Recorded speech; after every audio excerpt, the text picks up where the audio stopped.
Eh bien, je suis maintenant avec Monsieur Liégeois. Bonjour. Bonjour. Vous avez une superbe barbe à la Charlemagne. C'est Merci. magnifique. Vous êtes là pour nous présenter, Monsieur Liégeois, le métier de traducteur-interprète. Donc, allez-y, présentez-nous dans les grandes lignes en quoi consiste votre métier. Il s'agit en fait de deux métiers différents, complémentaires.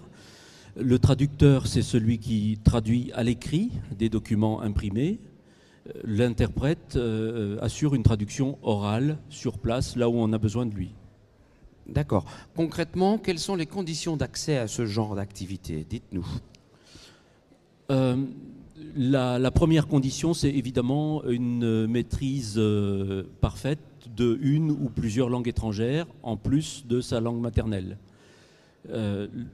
Au-delà de ça, il faut aussi avoir un ou plusieurs domaines de spécialité, comme l'aéronautique ou la pharmacie, ou des domaines comme ça. Alors, qui vient principalement voir un interprète ou un traducteur pour faire traduire des choses? Ce sont principalement des entreprises, des institutions, des particuliers? Dites-nous. En nombre, le premier client, c'est l'entreprise.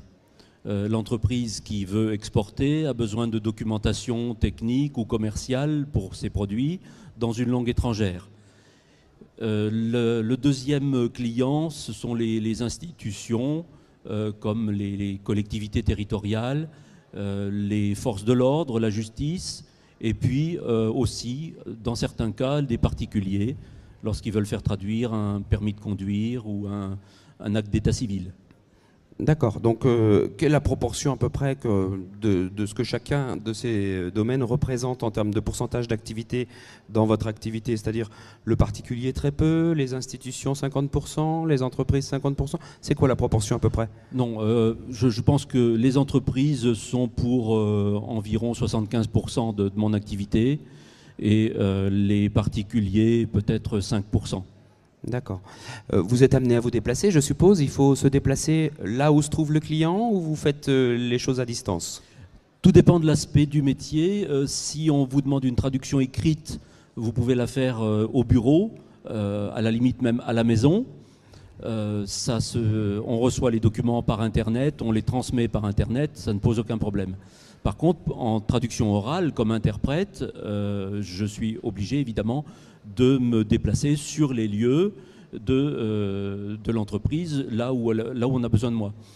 J'ai travaillé jusqu'à 8 semaines au même endroit, à l'autre extrémité de l'Allemagne. D'accord, oui, parce que vous êtes traducteur-interprète en allemand, en langue allemande. Hein. Et pour terminer, dites-nous un petit peu quels sont les conseils que vous donneriez à un jeune aujourd'hui qui a envie de s'orienter vers ce genre de métier.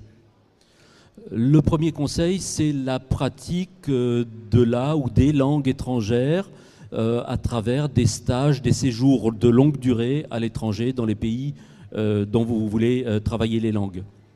Et puis le deuxième conseil, c'est de suivre un cursus de formation qui soit coté, soit à travers une grande école de traduction ou d'interprétation, soit une formation universitaire allant jusqu'au master, par exemple. Les débouchés sont nombreux ou ça reste compliqué après? C'est difficile à apprécier. En fait, le marché est mondial.